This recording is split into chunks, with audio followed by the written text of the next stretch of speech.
नमस्ते बच्चों, आपको डायमंड हाई स्कूल के हिंदी कक्षा के ऑनलाइन कक्षा में आपका हार्दिक स्वागत है। बच्चों, हम पिछले कक्षा में 10वीं कक्षा के पाठ की गिल्लू पाठ को पढ़ रहे थे, जो दो भाग ऑलरेडी हम पढ़ चुके हैं। आज हमें तीसरा भाग पढ़ना है। तो गिल्लू एक गिलहरी का नाम है, जिसे रेखा चित्र के द्वारा महादेव वर्मा जी ने अपने एक कहानी में इसे दर्शाया है। पहले भाग में हमने देखा पाठ का आशय, इस पाठ का उद्देश्य क्या है, और दूसरे बिंदु पर हमने देखा लेखिका का परिचय, और तीसरे बिंदु पर पाठ के कठिन शब्दार्थ को पढ़ा हमने। फिर पाठ के सारांश में काक भूषणी और गिलहरी की स्थिति के बारे में देखा। तो एक काक भूषणी विचित्र एक साथ अति सम्मानित अवमानित है बोलकर लेखिका यहाँ पर सोचती है। तभी उसके ध्यान एक गिलहरी पर पड़ता है और उसे कौवे सुलह बाहर बनाना चाहते हैं और उसे उठाकर अपने कमरे में ले जाती है।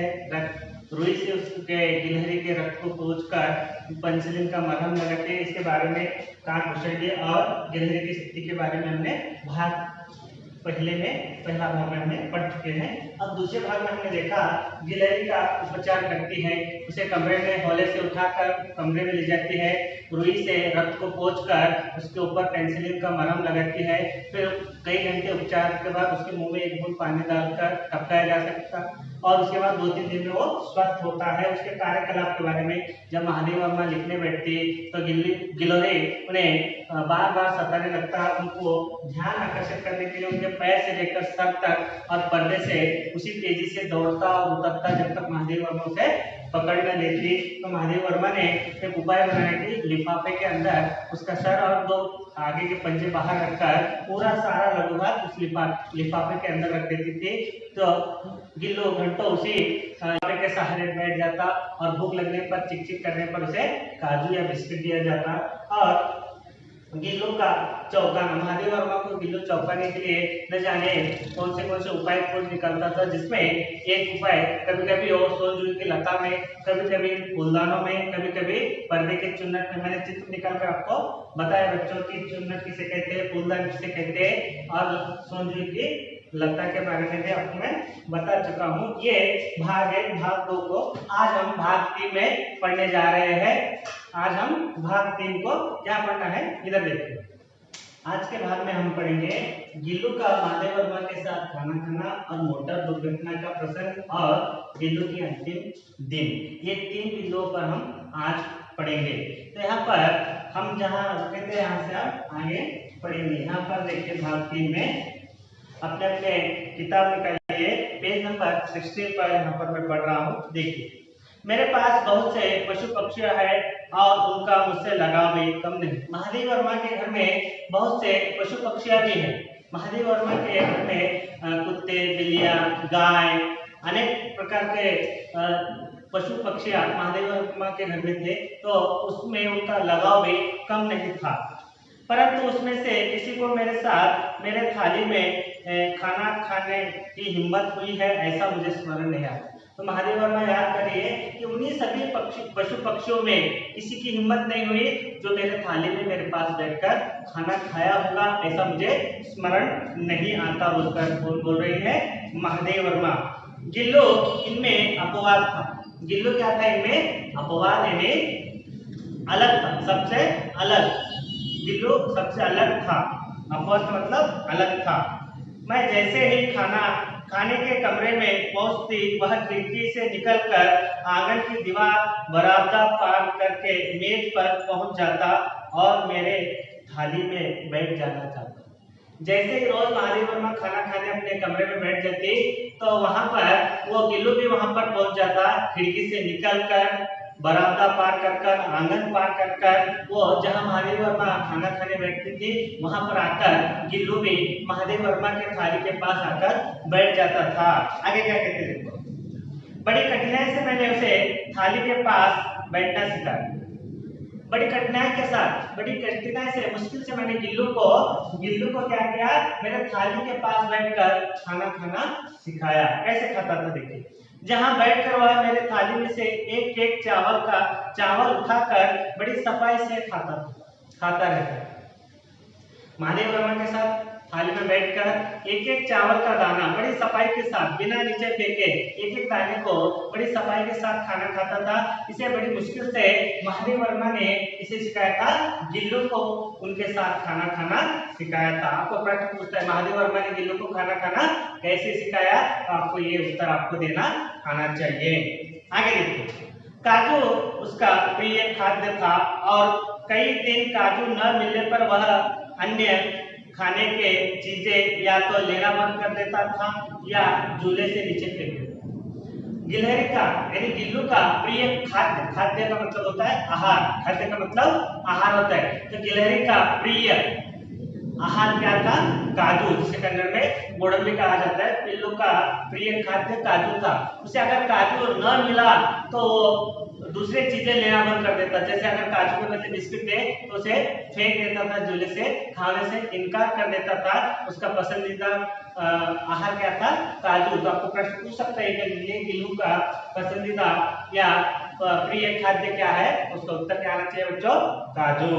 तो आगे देखिए, यहाँ पर उसी बीच मुझे मोटर दुर्घटना में आहत होकर कुछ दिन अस्पताल में रहना पड़ा। उसी बीच कुछ दिन, मोटर दुर्घटना यानी एक एक्सीडेंट में, एक दुर्घटना में, एक एक्सीडेंट में महादेव वर्मा को कुछ दिन के लिए अस्पताल में रहना पड़ा। दुर्घटना होती है, वो कहीं जा रहे होते हैं तो अचानक उनका दुर्घटना हो जाता है, एक्सीडेंट हो जाता है, तो उस समय कुछ दिन के लिए उन्हें कहाँ रहना पड़ता है, महादेव वर्मा को अस्पताल में रहना पड़ा था। तब क्या होता है देखो, उसी बीच मुझे मोटर दुर्घटना में आहत का मतलब घायल होना, आहत होकर कुछ दिन अस्पताल में रहना पड़ा। उन्हीं दिनों जब मेरे कमरे का दरवाजा खोला जाता, गिल्लू अपने झूले से उतरकर दौड़ता और फिर किसी दूसरे को देखकर तेजी से अपने घोंसले में जा बैठता। घोंसला यानी उसका रहने की जगह, गिल्लू की रहने की जगह को क्या कहा गया, घोंसला। तो यहाँ पर जब महादेव वर्मा मोटर दुर्घटना में आहत होकर कुछ दिन अस्पताल में रहे, तो महादेव वर्मा की गैरहाजिरी में, महादेव वर्मा के बगैर गिल्लू कैसे अपने घर में रहता था, किस तरह से रहता था, इसका विवरण भी यहाँ पर महादेव वर्मा ने बहुत अच्छी तरह से दिया है। उन दिनों जब मेरे कमरे का दरवाजा यानी महादेव वर्मा का कमरा जहाँ पर गिल्लू के घोंसले को बनाया गया था, एक हल्की सी डलिया, फूल रखने की हल्की सी डलिया को खिड़की के तार से बनकर महादेव वर्मा के घर कमरे में रखा गया था। तो उस कमरे में जब महादेव वर्मा अस्पताल में थी, कोई दूसरा जाकर कमरा खोलता तो गिल्लू क्या करता था, गिल्लू अपने झूले से उतरकर दौड़ता और फिर किसी दूसरे को देखकर तेजी से अपने घोंसले में जा बैठता। वो दरवाजा खोलते ही महादेव वर्मा है या और कोई उनके घर का दूसरा सदस्य है, इनको देखकर वो सीधे, अगर महादेव वर्मा नहीं है तो ये देखकर सीधे उसी तरह से तेजी से आना और उसी तेजी से क्या है, अपने घोंसले में जाकर बैठता था। कौन, गिल्लू। तो कब, महादेव वर्मा जब अस्पताल में थी तो उनके गैरहाजिरी में गिल्लू दूसरे को देखना, अगर देखकर महादेव वर्मा नहीं बोलकर फिर वापस दौड़ कर आना, फिर अपने घोंसले में बैठ जाना। एक इसका कार्य कर रहा था, गिल्लू महादेव वर्मा के बगैर दिन निकाल रहा था। सब उसे काजू दे जाते, परंतु अस्पताल से लौटकर जब मैंने उसके झूले की सफाई की तो उसमें से काजू भरे मिले, जिससे ज्ञात होता था कि वह उन दिनों अपना प्रिय खाद्य कितना कम खाता।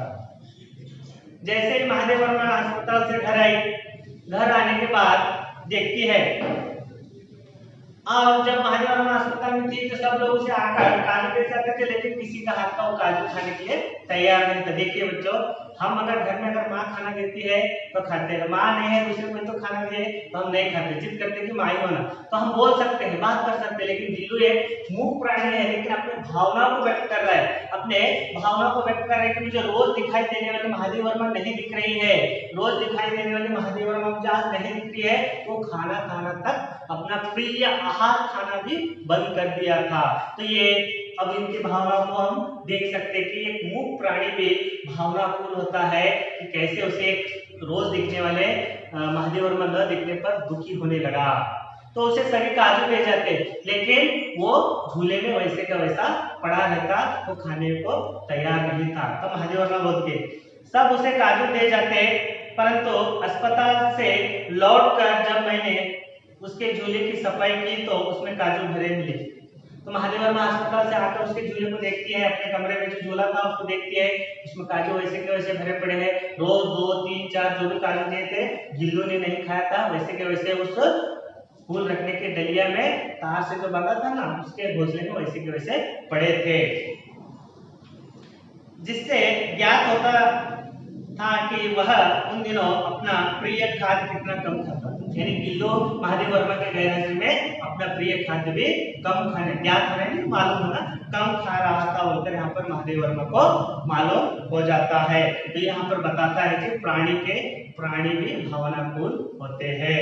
आगे देखो, मेरी अस्वस्थता में वह तकिए पर सिरहाने बैठकर अपने नन्हे नन्हे पंजों से मेरे सिर और बालों को होले होले से सहलाता रहता। जब महादेव वर्मा अस्पताल से आकर आराम करने लगी, घर में अपने कमरे में आराम करने लगी पलंग पर, तब अस्वस्थता यानी अनारोग्य रहना, बीमारी से पीड़ित रहना या वो दुर्घटना से होकर आई थी, तो वहां पर कुछ दिन आराम करने के लिए अपने कमरे में रहती थी। तब गिलहरी उनके तकिए के पास, तकिया नहीं सर के नीचे रखने वाला तकिया, उसे तेलुगु में बोलते ना तकिया, सिरहाने वाली सर के आसपास रखने वाली चीजें जैसे दवाई, पानी का लोटा, जैसे जो भी हम रखते हैं सिरहाने, सर के पास रखने वाली चीजों को क्या कहते हैं बच्चों? सिरहाने। तो यहाँ पर मेरे अस्वस्थता में वह तकिए पर सिरहाने बैठकर अपने नन्हे नन्हे पंजों से मेरे सिर और बालों को होले होले से सहलाता रहता। जब आप घर में बीमार होते हैं तो आपके माता या पिता आपके पास आकर आपके सर पर हाथ फेर कर कैसे बेटा आराम में होकर आपकी देखभाल करते ना, उसी प्रकार से महादेव वर्मा बीमार थी, उसके सर के पास आकर, सिरहाने के पास आकर अपने नन्हे नन्हे पंजों से, अपने छोटे छोटे हाथों से, पंजों से महादेव वर्मा के तकिए के पास जाकर, सिरहाने के पास जाकर उसके सर को अपने पंजों से धीरे धीरे होले होले से सहलाने लगा। कौन? गिल्लू। तो अब हम यहाँ पर गिल्लू और महादेव वर्मा के बीच की ममता को यहाँ पर प्रकट करते हुए देख रहे हैं कि एक निर्जीव जो जीव है वो उसे महादेव वर्मा को अपने भावनाओं को व्यक्त कर रहा है कि उसे भी दुख हुआ, तो महादेव वर्मा को मोटर दुर्घटना में होकर आने के बाद उसे भी दुख हुआ, तो वो अपने भावनाओं को उनके सर पर अपने नन्हे नन्हे पंजों से सहलाते हुए भावनाओं को व्यक्त कर रहा था। आगे देखो बच्चों, गर्मियों में जब मैं दोपहर में काम करते रहती, गिल्लू ना बाहर जाता ना अपने झूले में बैठता। गर्मियों के दिनों में खासकर अप्रैल मई का जो महीना होता है, गर्मियों का महीना रहता है, तो उस गर्मियों के महीने में जब महादेव वर्मा लिखने बैठती अपने कमरे में, तो गिल्लू न बाहर जाता और ना ही अपने घोंसले में बैठता, वो उनके पास से आकर बैठना चाहता था। गर्मियों में जब मैं दोपहर में काम करती रहती, तो गिल्लू ना बाहर जाता ना अपने झूले में बैठता, झूले में जाता ना बाहर जाता, जहाँ महादेव वर्मा बैठते थे लिखने वहीं पर आकर गिल्लू भी बैठ जाता था। वह मेरे पास रखी सुराही पर लेट जाता और इसी प्रकार समीप में रहता और ठंडक में भी रहता। सुराही बच्चों मैंने आपको शब्दार्थ में बताया, हुजी बोलकर एक छोटा सा मिट्टी का बर्तन रहता है, ऐसा जो आपने देखा होगा, ऐसा छोटा मिट्टी का बर्तन रहता है, उसे सुराही कहा जाता है। ये भी होता है और इस टाइप से भी सुराही रहते हैं, छोटे से, जो आपको यहाँ पर बता रहा हूँ मैं, इस टाइप से भी लंबे आकार के भी रहते हैं और ये भी रहते हैं। तो सुराही पर जब महादेव वर्मा दोपहर के समय गर्मियों के दिनों में लिखने बैठते, तो उनके पास आकर बैठता और उसने नया उपाय को निकाला कि उसे ठंडक में रहने के लिए क्या करता था, इस सुराही पर लेट जाता या बैठ जाता था। यहाँ बैठकर वो गर्मी से बचता भी था और ठंडक में भी रहता था। महादेव वर्मा के समीप पे रहकर उसे महादेव वर्मा के कार्य को देखते रहता था। कौन? गिल्लू। तो ये गर्मियों के दिनों में गिलहरी कहाँ लेट जाया करती थी, वो पर आपको प्रश्न आएगा, तब आपको उसका उत्तर देने आना चाहिए। गर्मियों के दिनों में गिलहरी सुराही पर लेट जाता था, ऐसा आपको यहाँ उत्तर देने आना चाहिए। ऐसे अपने दिन महादेव वर्मा के साथ बिताता था। आगे देखिए, गिलहरियों के जीवन की अवधि 2 वर्ष से अधिक नहीं होती, अतः गिल्लू के जीवन यात्रा का अंत आ ही गया। तो यहाँ पर महादेव वर्मा गिल्लू के अंतिम दिनों के बारे में वर्णन कर रही है। महादेव वर्मा गिल्लू के अंतिम दिनों के बारे में वर्णन करते हुए कहती, गिलहरी के जीवन की अवधि 2 वर्ष से अधिक नहीं होती। सामान्यतः गिलहरी के जीवन की अवधि 2 वर्ष होती है। छोटा सा जीव है, अवधि 2 वर्ष की है। जैसे हम सर्व सामान्य इंसान के जीवन की अवधि, मनुष्य के जीवन की अवधि लेते हैं तो 80-90 वर्ष तक वो जीवित रहते हैं। अब उसी प्रकार उस प्राणी का, छोटे से प्राणी गिलहरी का, गिल्लू का जीवन का अवधि कितना था? 2। तो आपको प्रश्न पूछ सकता है कि गिलहरी के जीवन की अवधि सामान्यतः कितनी रहती है, तो तब आपको प्रश्न लिखना चाहिए गिलहरी की सामान्यतः जीवन अवधि 2 वर्ष होती है। गिलहरी के जीवन की अवधि 2 वर्ष से अधिक नहीं होती, अतः गिल्लू के जीवन यात्रा का अंत आ ही गया। जीवन यानी हमारा जीवन, यात्रा का मतलब सफर, हमारे जीवन का अंत है। गिल्लू के जीवन का अंत आखिर में आ ही गया, वो दिन आ ही गया बोलकर महादेव वर्मा यहाँ पर इस रेखा चित्र में लिख रही है। दिन भर उसने न कुछ खाया और न वह बाहर गया। गिल्लू जब अपने अंतिम दिन के समीप आए थे तो ना कुछ खाया और ना ही वो बाहर गया। ऐसा कहा जाता है कि जिसकी मृत्यु समीप आती है वो बेचैन होता है और कुछ खाना पीना बंद कर देता है, तो उसी की हालत भी वैसे ही दिन भर वो बाहर भी नहीं गया, ना ही वो कुछ खाया। पंजे इतने ठंडे हो रहे थे कि मैंने जाकर हीटर जलाया और उष्णता देने का प्रयत्न किया। पंजे यानी उसके सामने से छोटे छोटे हाथ ठंडे होने लगे। अंतिम यात्रा के समय गिल्लू महादेव वर्मा के साथ था, तो रात में उसके पंजे ठंडे हो गए। जैसे शुरुआत के दिनों में जब महादेव वर्मा उनका इलाज कर रहे थे गिल्लू का, तो नन्हे नन्हे पंजों से ही महादेव वर्मा का हाथ पकड़ा था, तो अंत में भी उसके अंतिम दिनों में भी महादेव वर्मा के साथ ही था। उसके पंजे अपने हाथों में लेकर देखते हैं कि पंजे ठंडे पड़ रहे थे, तो महादेव वर्मा ने जाकर हीटर जलाया। हीटर किसे कहते हैं? उष्णता देने वाला एक यंत्र, उष्णता देने वाला एक यंत्र। जैसे कि कमरे को ठंडक करने वाला यंत्र रहता है ना, उसी प्रकार कमरे को गर्म करने वाला भी यंत्र रहता है, उसे क्या कहते हैं? हीटर कहा जाता है। महादेव वर्मा ने जाकर वहां पर हीटर जलाया और वो बचपन की स्थिति में जैसा था उसी हालत में वहां पर वो आ गया। परंतु प्रभात की प्रथम किरण के साथ ही वह चिरनिद्रा में सो गया। तो रात भर जागकर महादेव वर्मा ने उसे उष्णता देने की कोशिश की, गर्मी देने की कोशिश की, कोई उपाय नहीं हुआ, कोई लाभ नहीं हुआ। सुबह प्रभात के प्रथम किरण, सूर्य की प्रथम किरण के साथ गिल्लू चिरनिद्रा में सो गया। इसका मतलब बच्चों, चिरनिद्रा में सो गया मतलब वो हमेशा हमेशा के लिए इस दुनिया को छोड़कर जा चुका था। सूर्य की उगने की पहली किरण के साथ साथ वो चिरनिद्रा में सो गया था, कि वो इस दुनिया को अलविदा कर चुका था हमेशा हमेशा के लिए। ये बहुत ही दुख महादेव वर्मा को यहाँ पर होता है। एक जीव है, एक छोटे से जीव के लिए महादेव वर्मा का ममता कितना यहाँ पर दुखित हो रहा था। तो ऐसे एक घटना के यहाँ पर मैं बताने की कोशिश कर रहा हूँ, मनुष्य और प्राणियों में क्या अंतर है।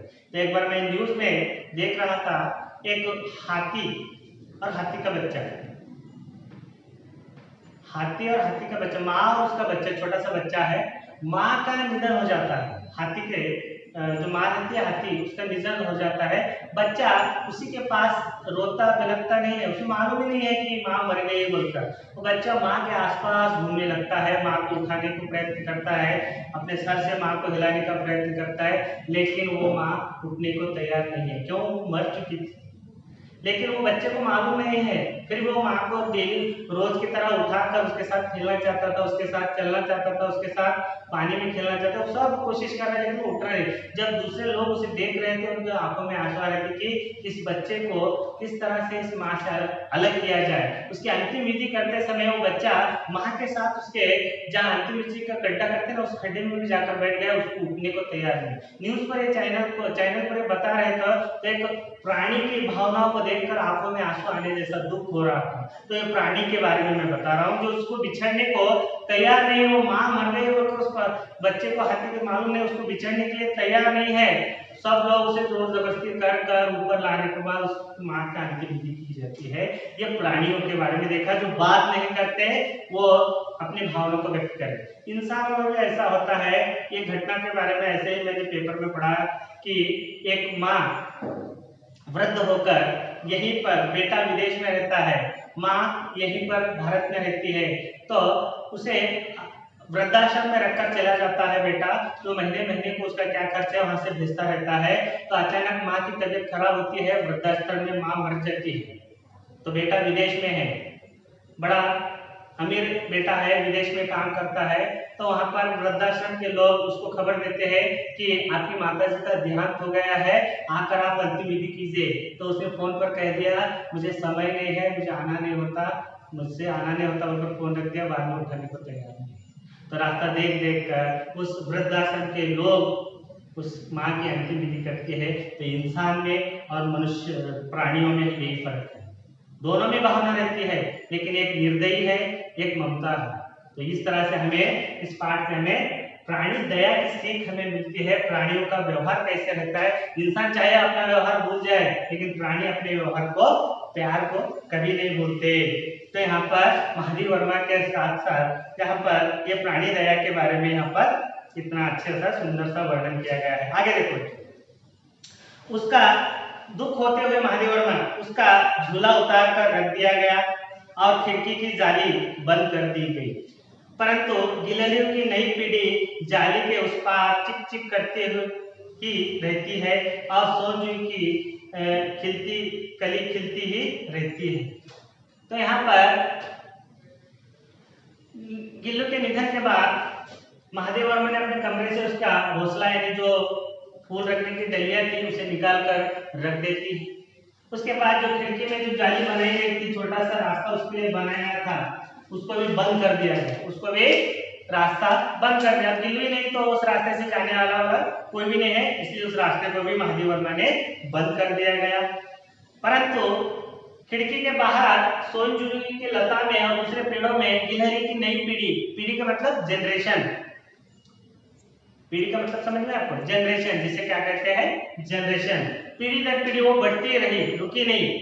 लेकिन गिल्लू हमेशा के लिए चिरनिद्रा में सो गया था और सोनजुई पर भी कलियां खिलते ही रहे बोलकर यहाँ पर महादेव वर्मा बता रहे हैं। आगे देखिए, सोनजुई की लता के नीचे गिल्लू की समाधि है, जहां महादेव वर्मा को चौंकाने के लिए गिल्लू छुप जाया करता था उस लता के पत्तों में, और दिन भर महादेव वर्मा जब बाहर जाती तो वहां पर खेलने लगता था दूसरी गिलहरी के साथ। वह लता उसे बहुत पसंद थी, सोनजुई की लता गिल्लू को बहुत पसंद थी, इसलिए महादेव वर्मा ने उस सोनजुई के लता के नीचे ही, उसके नीचे ही यहाँ पर गिल्लू की समाधि बना दी। यहाँ पर गिल्लू की समाधि यानी सोनजुई की लता के नीचे ही गिल्लू की समाधि बना दी। क्यों? कि उसे वो लता बहुत पसंद थी। तो आपको के लिए प्रश्न पूछ सकता है कि गिल्लू की समाधि कहाँ बनाई गई, तब आपको उत्तर देने आना चाहिए गिल्लू की समाधि सोनजुई लता के नीचे बनाई गई है। सोनजुई की लता के नीचे गिल्लू की समाधि है, इसलिए भी कि उसे वह लता सबसे अधिक प्रिय थी, वो लता बहुत प्रिय थी, वहां पर छुपना, खेलना, उस पर कूदना उछलना कौन करता था, गिल्लू, इसलिए उसकी समाधि वहां बनाई गई। इसलिए भी कि उस लघु घात का किसी वासंती के दिन जूही के पिताब यहाँ पर शब्द दिया है पिताब, बताऊंगा मैं आपको। इसलिए भी कि उस लघु घात यानी छोटा सा शरीर, लघु का मतलब छोटा, घात का मतलब देह या शरीर, छोटा सा लघु घात का किसी वासंत यानी वसंत काल में जो पेड़ पौधों को नए पत्ते लगते हैं ना, उसे क्या कहते हैं हम, वसंत काल। मैं आपको चैप्टर में बता चुका वसंत काल किसे कहते हैं। किसी वासंती या किसी वसंत ऋतु में सोनजुई के पिताब का मतलब पीला रंग, पिताब का मतलब पीला रंग, सोनजुई की कली क्या होती है, फूल क्या होता है, पीले कलर का होता है, उसे पिताब कहा जाता है। सोनजुई की पिताब छोटे फूल के रूप में खिल जाने का विश्वास मुझे संतोष देता है। कभी न कभी मेरे घर में सोनजुई लता कभी न कभी इसी मिट्टी से बाहर आकर फूल के रूप में कौन, गिल्लू पीले रंग के फूल के रूप में खिल जाए, किसी न किसी वसंत में वो खिलने की उम्मीद, विश्वास मुझे है बोलकर कौन बोलते हैं, महादेव वर्मा। इसी एक विश्वास के साथ वो महादेव वर्मा यहाँ पर अपनी कहानी को यहाँ पर समाप्त करती है और अपने पूरे रेखा चित्र को सुंदर के साथ यहाँ पर वर्णन करती है और यहीं पर ये गिल्लू पाठ आपको खत्म होता है।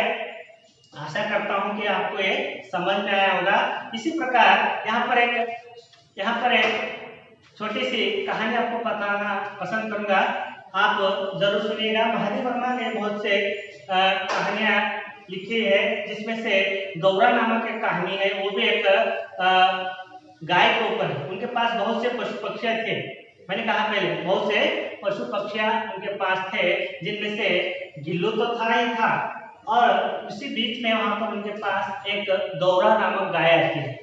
गौरा नामक सफेद रंग की गाय महादेव वर्मा के घर में आती है, जो उनकी बहन रहती है श्यामा बोलकर। वो महादेव वर्मा को कहती कि दीदी तुम्हारे घर में बहुत से पशु पक्षियां भी है, एक गाय भी पाल लो।